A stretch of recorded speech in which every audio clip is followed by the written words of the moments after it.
turn it on so we can. 1, 2. We're good.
Check, 2, 2, 2, 2, 2, check, check, check, 2.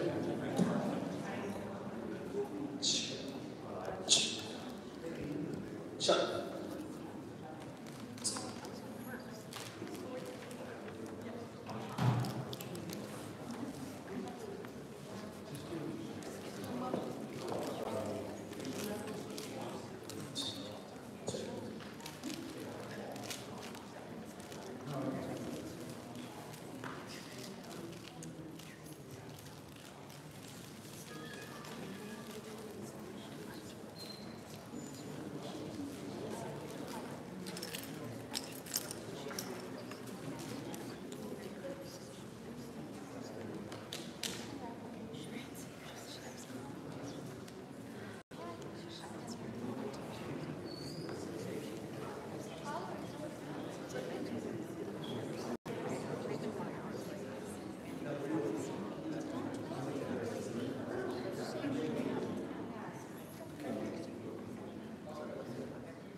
Buenas noches. Los servicios de interpretación al español están disponibles en esta reunión. Si alguien necesita escuchar esta reunión en español, por favor, pase a la mesa blanca que está a su mano derecha y ahí le entregaremos el equipo para que pueda escucharlo en español. Gracias.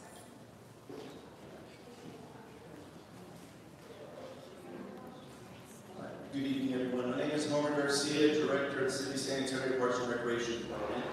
And before we get started, I would like to recognize some special members in the audience. Councilman Bravo is with us this evening, and Councilman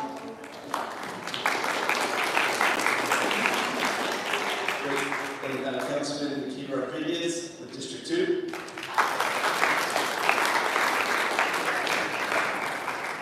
Assistant City Manager David McCary. And we do have a multitude of staff with us this evening, and so we'll have some of those introductions as we get later into the presentation. I do want to thank Councilman both for District 1 and District 2 for asking us to come together to provide an opportunity to have further dialogue over the proposed project, the 2017 bond that is at Brackenridge Park. And with us this evening, we want to make sure that we have plenty of ears and eyes in the room and note takers. We are here to listen. Yeah. And that's one of the things that has been pointed out and we've identified as part of the process is the need to make sure that we're informing everyone, doing it in our hopes in a fresh new way so that there's a better understanding of what we're doing, but also so that we can capture that information. And so there will be that opportunity. I would like to bring up Donna Carter. She will be taking us through this evening as moderator. And without further ado, I'll ask Donna to come up. Thank you very much. Good evening. First of all, I want to thank everybody for taking the time out of a busy schedule to come here and work with us. And anything that I can do to make things go better, certainly, especially as anything gets going, feel free to tap me on the shoulder or speak to me. But I really do want to absolutely just reiterate how wonderful it is to have people be so interested in what is going on within their community, especially a project like this that affects the community as a whole. The meeting for tonight really is for us to, first of all, set a framework, what is part of the project, but also to listen, to get feedback, to get input, because even though we're planning a project, this is actually something that is looking at the past, trying to make sure that we rectify what has happened in the past, but also set the stage so that future, and when I say future, I mean my granddaughter, your grandchildren, and their children, because this is such a special place. We know that we have both renovation needs, we have needs for new projects. It encompasses landscape, cultural, recreational, as well as infrastructure improvements. These are all incredibly important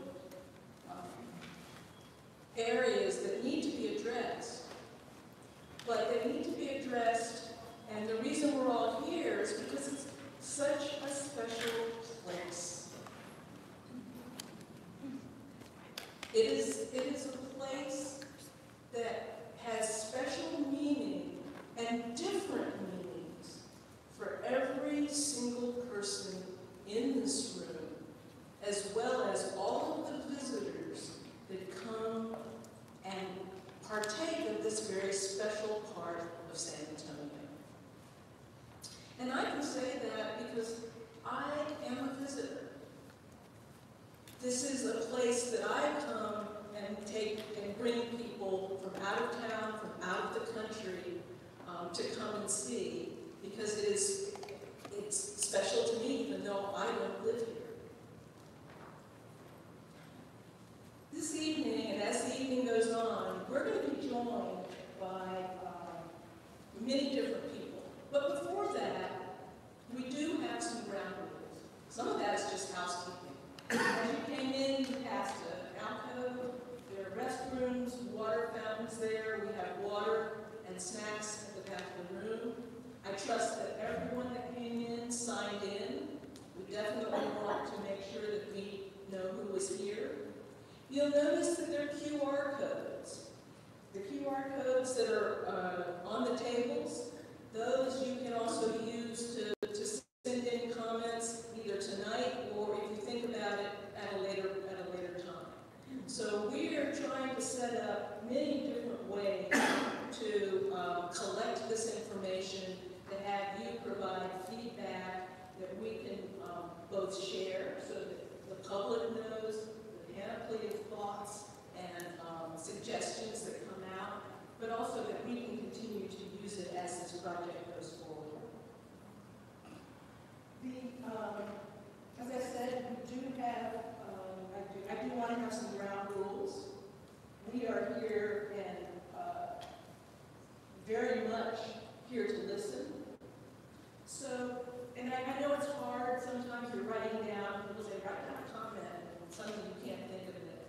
But do try to be clear and concise so that when we go back and gather all these comments, we truly understand the intent and what you want us to know. And also, especially as we get into discussions, I know there will be discussions as we go from board to board, or even as we hear what we're hearing tonight.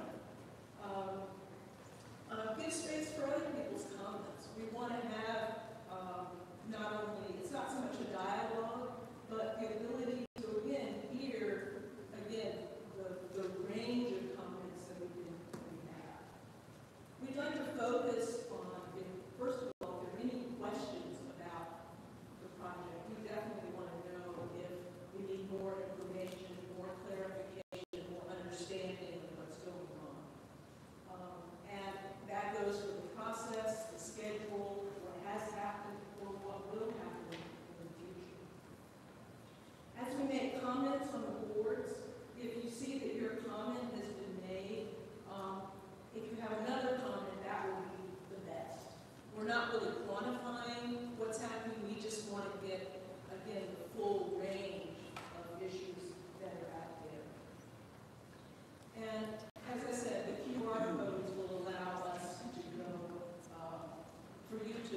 structures reports that we have. But again, while you will see that platform, that base of the information that we have, we'd like to also show how they all kind of fit together. We also, as I said, need to hear about the parts of the project, the pieces that are going to be in need of attention, that we need to focus on as we go forward. And as usual in any meeting, any intake, it's about feedback. It's about, again, being able to frame several questions at the same time. And that's often very difficult. And we sometimes, as designers and as a team, need to figure out how to balance those particular questions. At this point, we will be getting into our presentation. I will ask at this point, probably the only time this evening, are there any questions?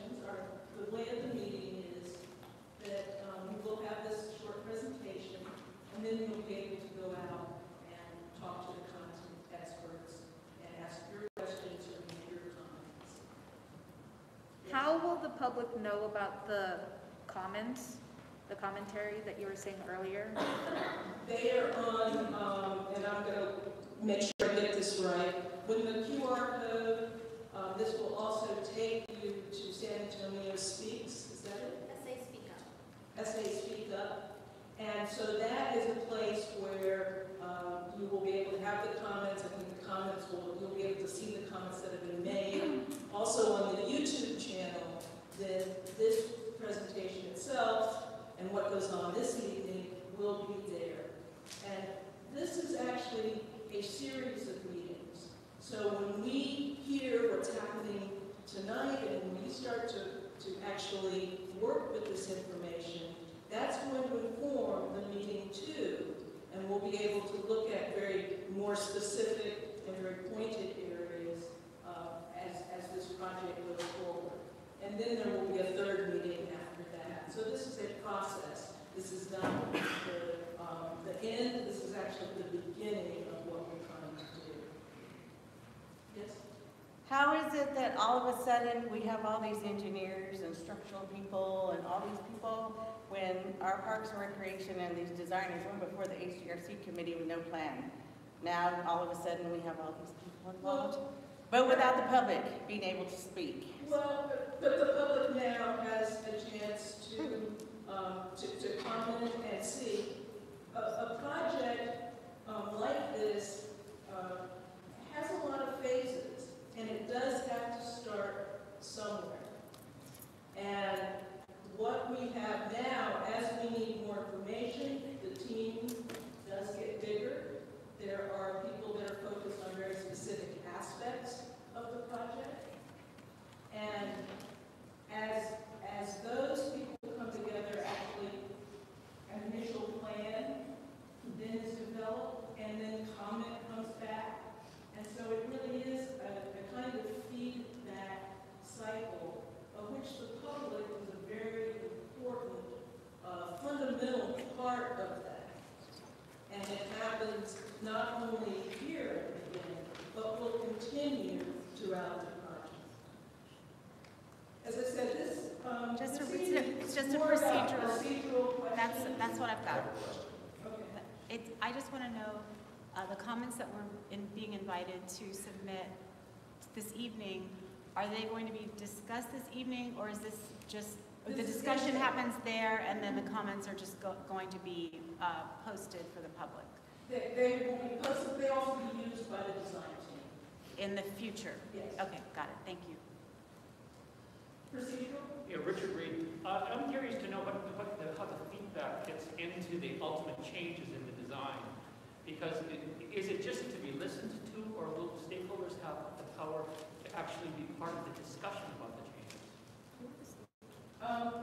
It will definitely go back to the design team, and they will be discussed at that point. The second meeting will again be an opportunity. Did we hear correctly? were there things that you didn't understand about that nuance? But that it is a sort of constant cycle. There will be feedback and participation at those levels. Yes? Procedurally, you said that people are allowed to make comments on the essays picked up. I know that I am properly enrolled in that feature where you can make public comment.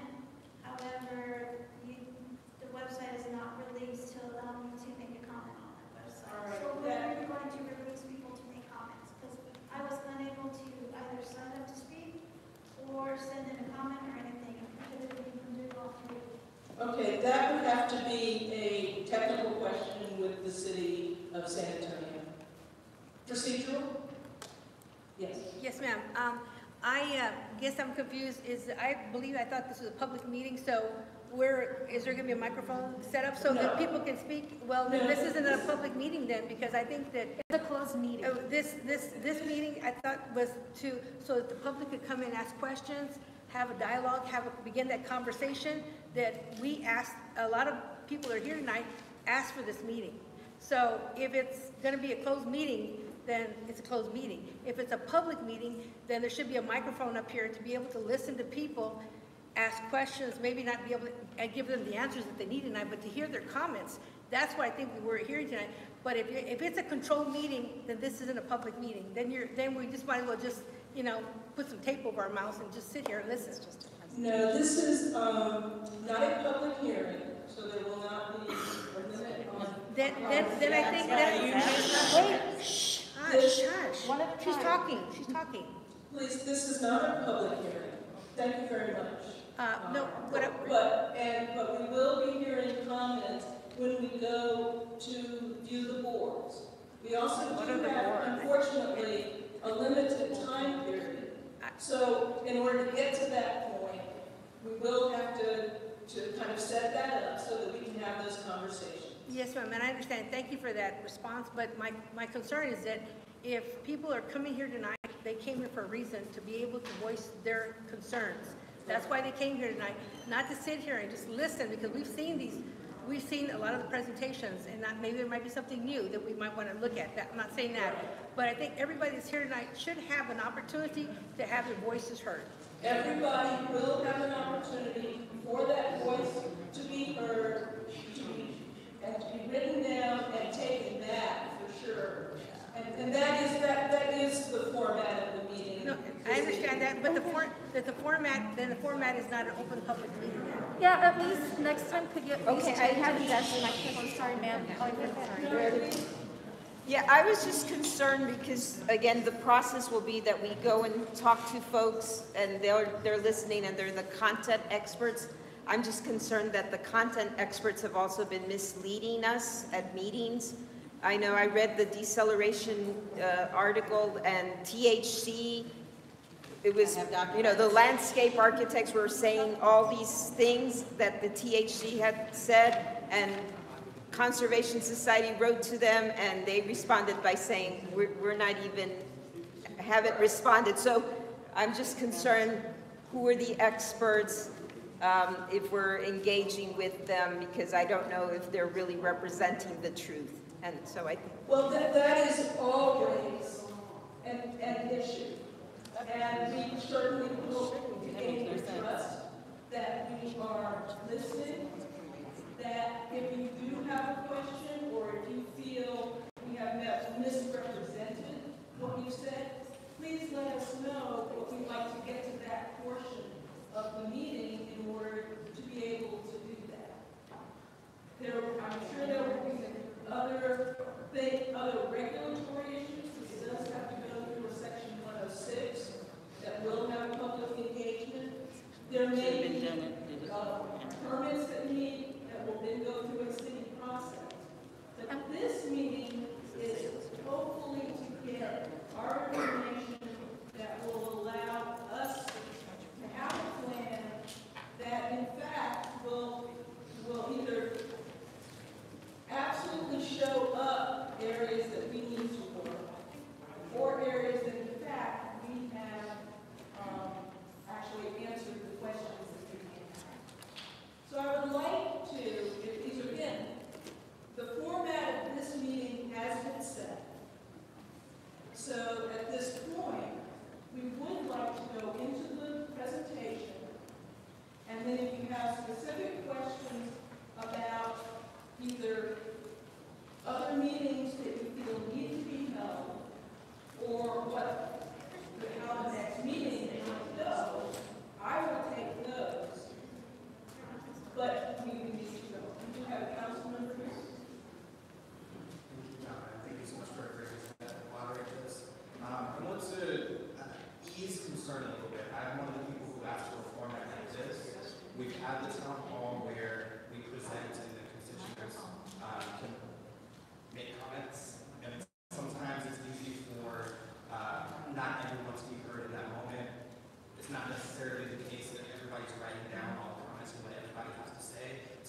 specifically want everybody to have an opportunity to write.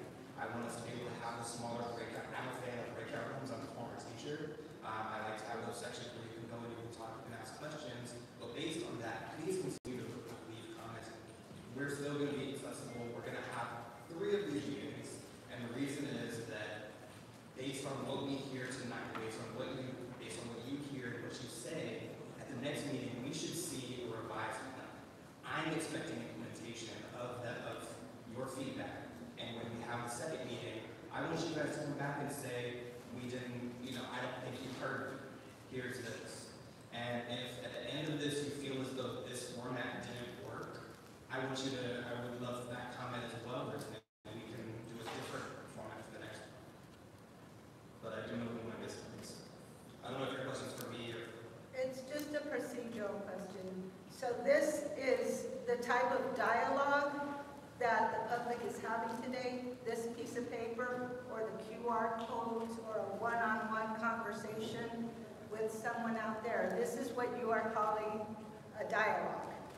No, this is what we're calling input and information for the design team to use.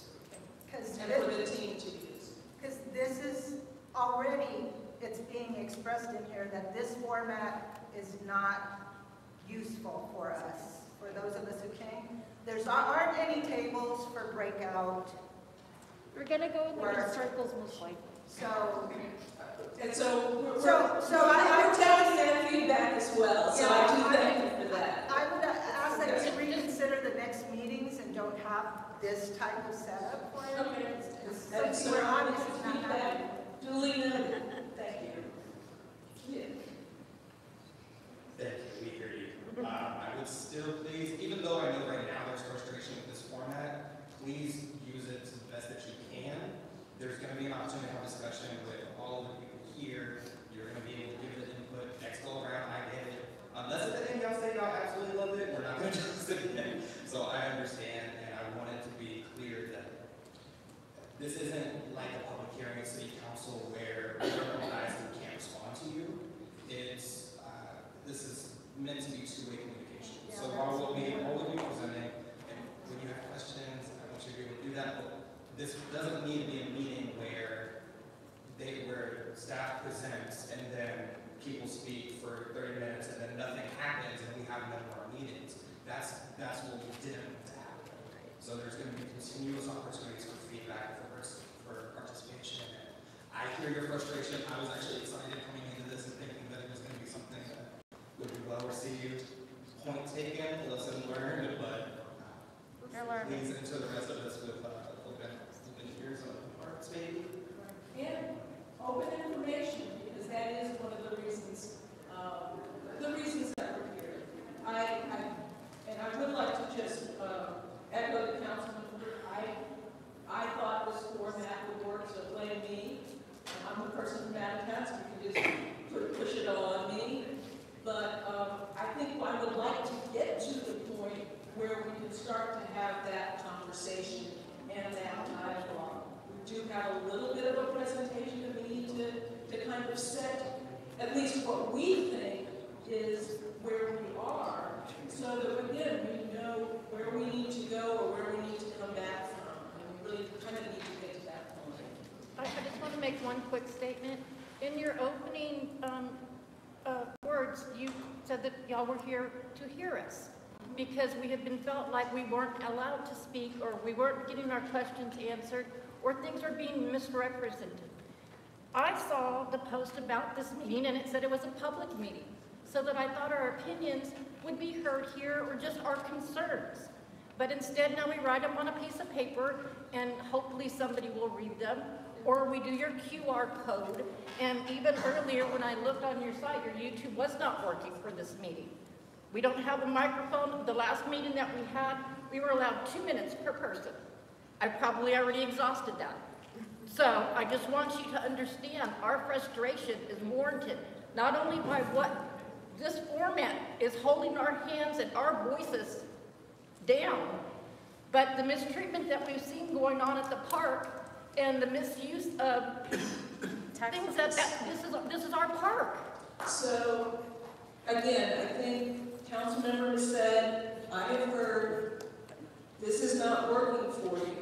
I do ask that if it isn't working, we have heard that, but we do have this evening, we do have comment cards.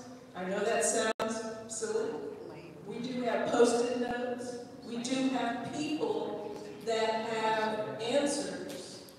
And we would like to be able to at least take advantage of that and the information that you can give us. If you're frustrated about something and have a comment to make, then we truly want to hear that comment.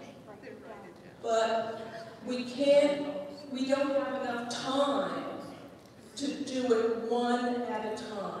In the meantime, And so we need to be able to work in the small groups. in the meantime, we need to stop what the USDA is doing in the park. What the USDA is doing in the park is a violation of Section 106 of the NEPA, National Historic Preservation Act. You have not consulted the public on these actions that will adversely affect our environment and our wildlife. You have circumvented the process. So the USDA is a federal agency that requires the public be notified and involved in the comment process before they take actions that will affect our environment. Go into the park and they're banging 2x4s. Explosives. That affects our environment. Stop all this until you go through the process. There are ways that if you feel that there's construction that is happening that has not been authorized, again, we have people here that can help put these comments and put these concerns down and actually get to the right person to speak to. We've already notified the federal offices. And we need to know that that's happened. Again, the part for me is to see this many people that feel this strongly and care this much about such a special resource. With that, I would like to go ahead and start the presentation. And if you don't want to listen to the presentation, quite frankly, and want to start leaving your comments, I think we can allow that to happen. But I do want to sort of get along with the program and so that we can get to that more interactive part of the program. Thank you. Let's see, Ashton, or someone who has control of the computer.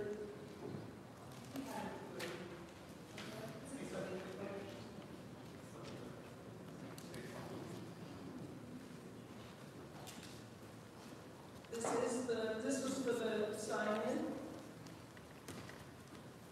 As I said, this is part of a three-part process, so I think we've been through a lot of this. And as we've already, again, talked about this, we do want to talk about where we are, some of the facts that we have, some of the issues that we are facing as designers. These issues have never been either or. And that is one of the challenges that we as designers always have to face, is that it is this and this and this and this and that. We often don't have the privilege of having ors anymore. We can't pick one over another. We do have to communicate, and it is very clear that from my side, I have not communicated clearly about how a process like this can go. But it's also very useful to learn that and to be able to go forward after receiving that communication. So our big issue and our big reason for being here this evening is to listen. We would like to listen in smaller sections so that we can hear, and if we have a question immediately, we'll be able to respond. We do have information that we feel is useful and is good to share. And ultimately, as we get feedback on formats for this meeting, or where and even how they should be conducted, how it can be broken up so that they're smaller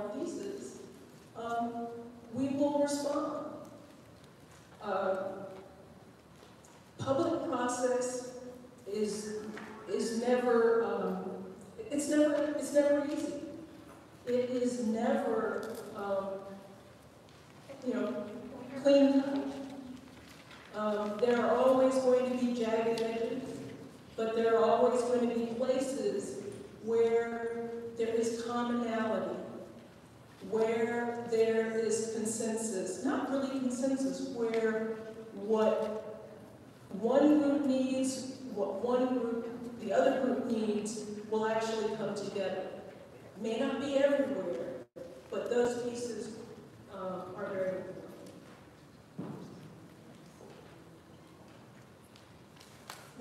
There are many documents, and I believe that all of these are available on the website.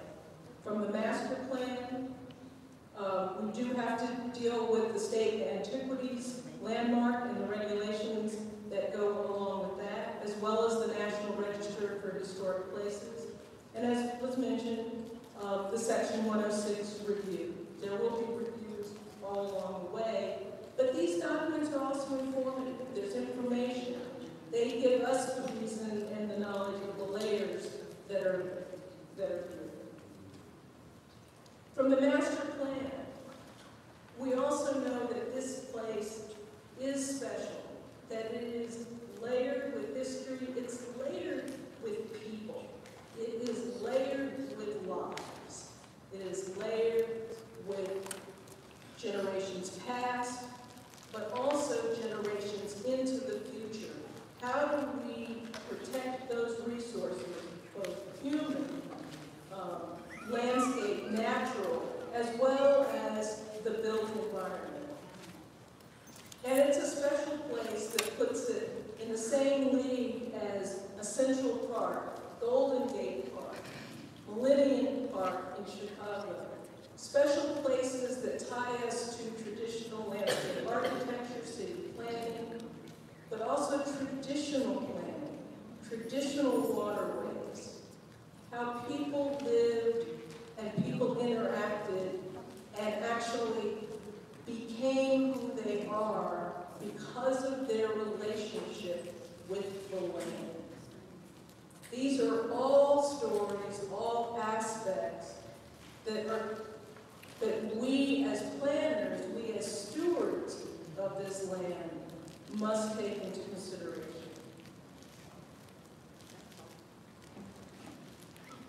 Again, this information, this slide is dense, but really the takeaway is there isn't one story, there isn't one track, there isn't, because of that, there isn't one way forward. And so our mission, and with your guidance, we need to figure out how to lift up, really on and evenly, everything that we want to protect, we want to cherish, we want to celebrate. The same with the history and the culture, the peoples of that land, and how it fits in a new urban environment. Where does it fit in what we see as our future in San Antonio? Again, we have to deal sometimes with regulations that are not ours. It is on the National Register of Historic Places. Work that is done on any of the buildings, the resources, the infrastructure, anything that's built, we do have to get permission, we do have to have review, we do have to have input. And we have a certain obligation. We must follow the Secretary of Interior guidelines and standards. We have to do that. We have no choice. And the area right now that we're focused is somewhat a small part of a much larger picture. And it's a much larger, that has fingers into all aspects, again, the San Antonio landscape. With that, I will turn it over to Kinder Baumgartner, who's been working with SWA.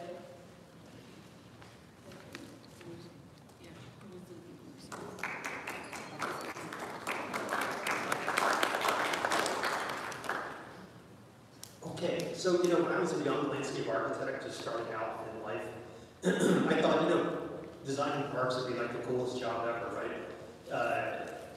The parks are art, that's the reality, right? There's technical things you have to get into, there's cultural things, there's nature, and there's people, right? There's the people that use it, you guys. And, all those things go into creating a world-class park. And that's what Brackenridge Park is trying to become. With meeting format, it's just me. As a designer, this kind of meeting is actually really great for me because I get to actually go out there and talk to you guys and have a conversation, and I get to know a little bit about the person behind the comment, right? Because there's a moment to kind of get to know you a little tiny bit, at least. And that informs my work in a big way. So, I think it sounds like there's lots of ideas about what the future meetings would be, but for tonight, as a designer, this is very good. So, Brackenridge Park, right? So these are, kind of looking at all the ecological systems, the cultural systems within the park.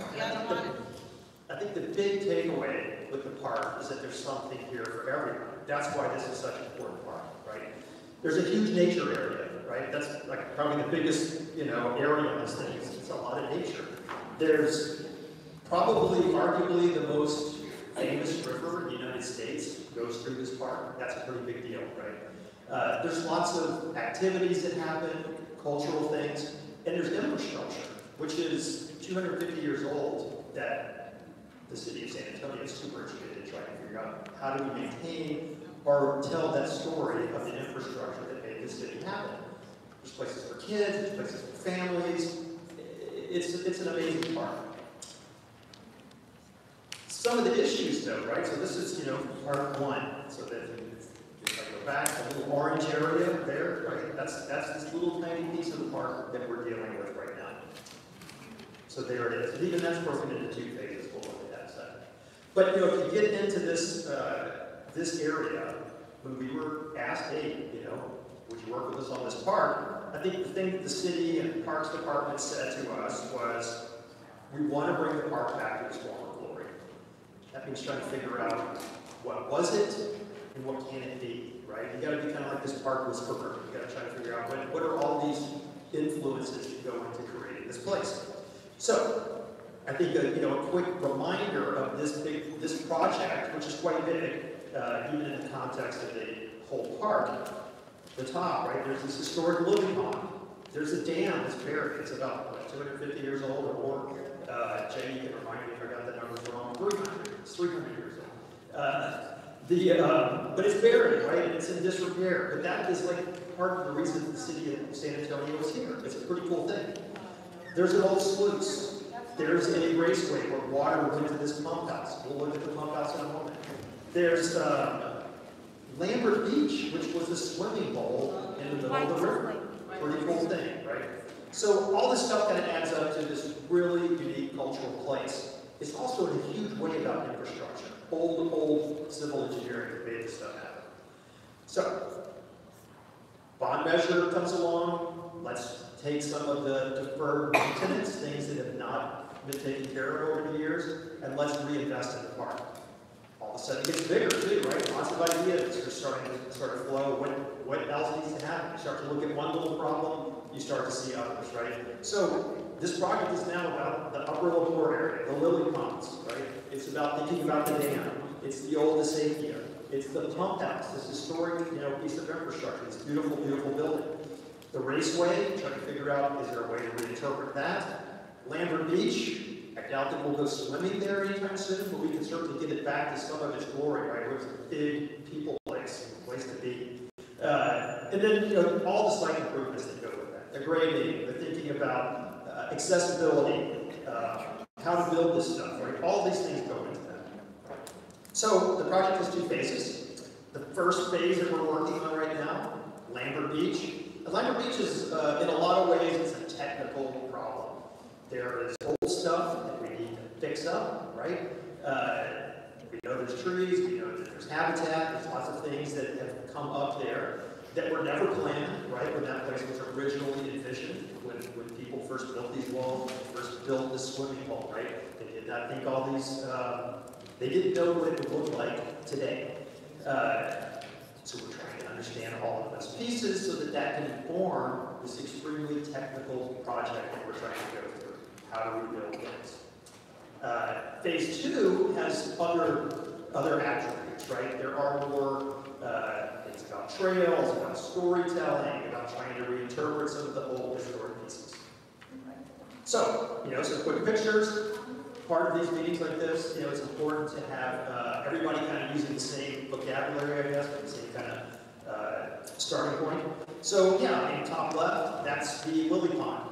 Clearly some water quality issues going on there. In the little circle, that's the dam. It was revealed for a moment, so it could be kind of studied. It's been covered back up again. Top right, that's the acequia. You can see vegetation growing in it. You can see the walls, and they're in somewhat disrepair. And then the raceway, that used to bring water to the pump house. You can see a picture of that in a moment. Well, actually, yeah, a lot of bright picture. That's another view of the raceway, and you can see the pump house in the distance. If you go up to the pump house, it's pretty cool. But again, it's sort of like other things there. There's deferred maintenance, I think a new vision, like, wow, this thing's pretty interesting. How do we fix it up, right? You can see it on the river side, you see it on the land side. Big steps you cascade down to the river used to provide access historically. We want to figure out how to rebuild those things. And then, of course, the bathhouse, the walls, whatnot along Lambert Beach. Bottom right. There's a picture of it today, right? It's deceiving because in the wintertime when a lot of the vegetation is kind of gone and you can kind of see through it, you can start to understand the condition that those walls are in. And you can also see, wow, that bathhouse is a really beautiful historic structure as well, right? All of these things kind of work together to create a very unique place, not just in San Antonio, but a unique place in the world. So, what are the things that we have to consider as we try to design a park, right? That thing that I thought was so easy when I was a kid.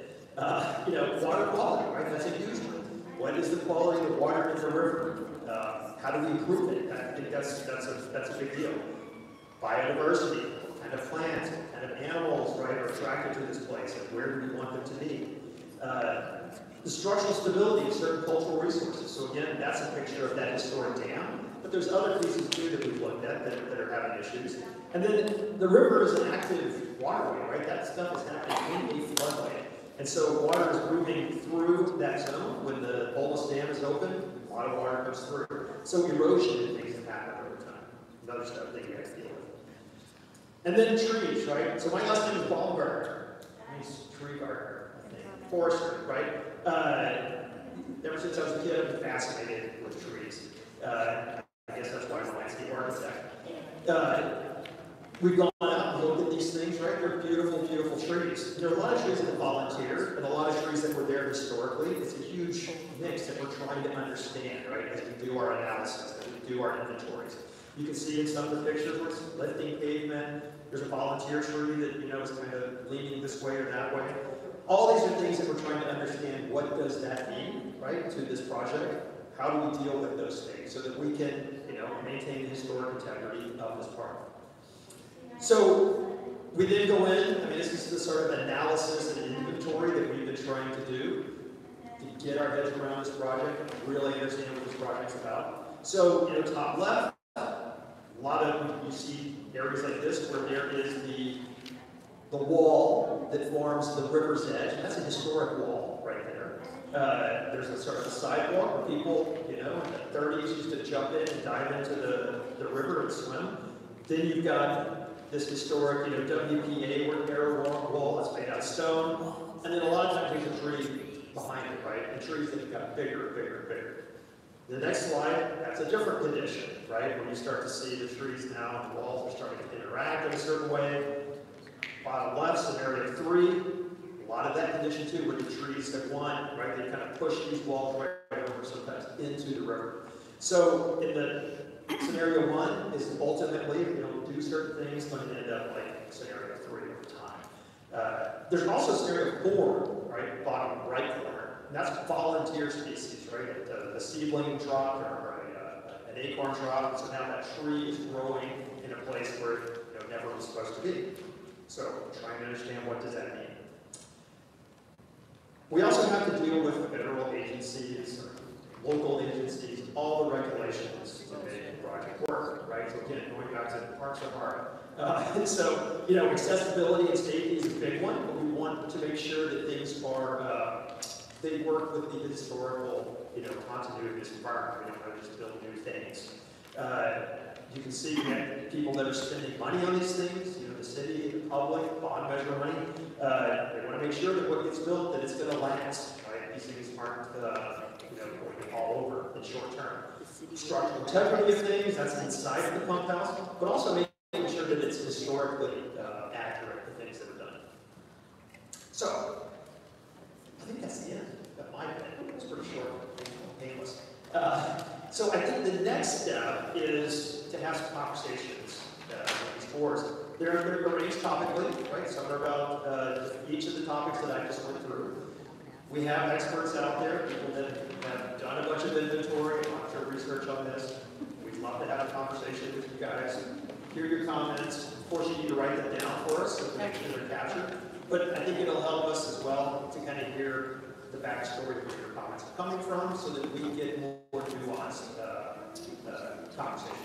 So, thank you. I have a quick question. So we saw phase 1 and phase 2. What is the budget that you are working with? I have to defer to Parks on those. Those numbers are changing from time to time as new things are uncovered. So we're no, wait. So as the lead design, what number are you working with? Because do you have a number for phase 1 and a number for phase 2? So I will tell you that the bond measure that was led some time ago was roughly $7 million. Right. So that is the bond measure. Okay. So we have $7 million, and since the pandemic, I think because I'm in the middle of having a building out to bid, and it was $11 million my original budget, right? Can we do this? No, I wanted to say this. So now it's at 14.8. There's been, and by the AGC, the contractors, they agree 30% has gone up in terms of inflation. So the $7 million isn't going to get us what we thought in 2019. Very different, yes. And so those are all things that we're trying to uncover, working through. Okay, so that's part of in the presentation, it would have been good to have had the numbers. I mean, I'm just a number person, okay? Okay. That's all. Well, let's talk about numbers. Anyway, we'd love to chat with you guys out there. Let's do it. And I would like to say that, yes, we have the boards. There are several ways to comment on those boards, have these conversations. There will be a 4th meeting, again, kind of taking feedback from what we've heard already, so that there can be the dialogue that I think that you would like. So our schedule is already changing a little bit, and it's changing because of input. So again, I thank you, and but we'll meet on the other side of the wall. Can I ask a real quick question? My thing today is I think that this is real great what y'all did today to present. We've seen this. But really what we're looking for, and I think everybody here can agree, we're looking for a solution. We want to work with the city. We're not saying we want to work against the city. We want to work with the city. But I don't think that y'all are hearing what the people are saying. The people are saying that we know that the river is neglected. It's been neglected for a long time. Shame on us for letting our park get so neglected because we didn't have the money. But the second thing is that we have so many structural engineers, and you're telling me that not one structural engineer in entire San Antonio with all these buildings going up and all these developers, that nowhere can we move that wall 5 feet away from those trees. Be able to not repair, replace, because though we're saying that those are historical walls, they're going to crumble, and then in 10 years we'll be back right where we started, right back into the taxpayers' pockets to go back and repair. So I think that's where we need to find a solution, and for somebody to hear us, it's the solution that we need to come up with.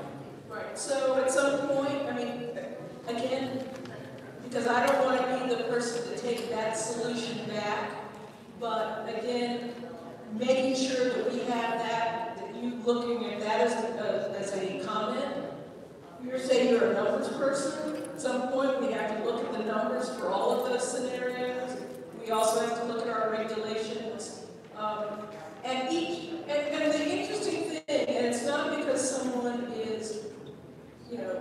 not telling you the truth or is consciously misleading, remember when you do talk to the historian or the historic architect, you're going to get part of that conversation. When you talk to the engineer, you will get another piece of that. When you talk to the money person, you'll get another piece. And you're right, together we have to weigh how those things come together. And that would be the solution. We're not at the solution stage right now. So, But I think, ma'am, I see what you're saying, but there is a solution, because when there's a problem, there's always a solution. but we're not there yet. But you're right, we have to come to a solution. You're absolutely correct.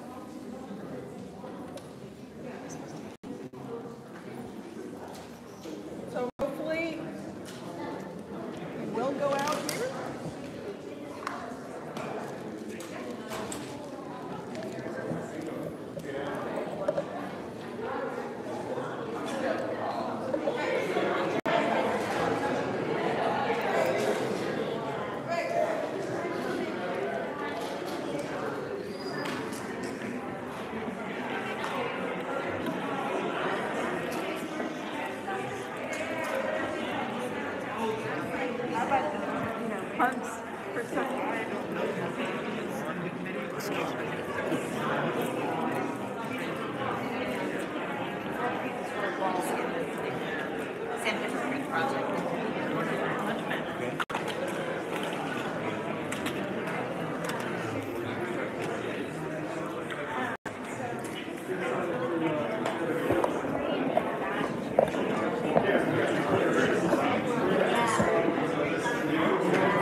Just kind of like everything that's kind of happening just so I guess just from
I didn't delete it.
They kick it down the road.